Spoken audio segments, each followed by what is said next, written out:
রাত 1:30 বাজে, এতটুকু স্নো পড়তেছে, এখনও ঝিরঝির করে পড়তেছে। অনেকেই কিন্তু ঘুমায় গেছে। দেখেন অ্যাপার্টমেন্টের ভেতরে অল্প স্বল্প লাইট দেখা যাচ্ছে, আর বাকিরা ফুললি মানে ঘুমায় গেছে। দূরের হাইওয়ে, এমনি রাস্তা সবই দেখা যাচ্ছে, 2-1টা গাড়ি এখনও চলতেছে।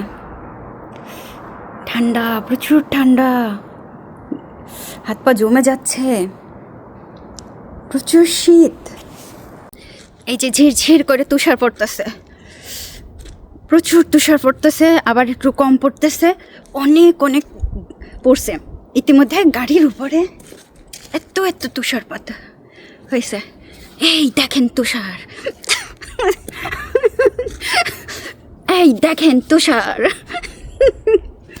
অনেকে বলেছিলেন তুষারের ভিডিও চান, এই যে তুষার। রাত প্রায় 1:30 বাজে, আমি নিচে এসে তুষার দেখাচ্ছি। বিকাল থেকে তুষার পড়ছে, হ্যাঁ বিকাল থেকে। ওই তুষার, কত তুষার। যত দূরে হাঁটবেন তত দূর পর্যন্ত তুষারপাত হয়েছে, মানে সব জায়গাতে তো তুষার পড়ছে। ওয়াও, কত সুন্দর লাগতেছে না, কত সুন্দর লাগতেছে তুষারপাতের।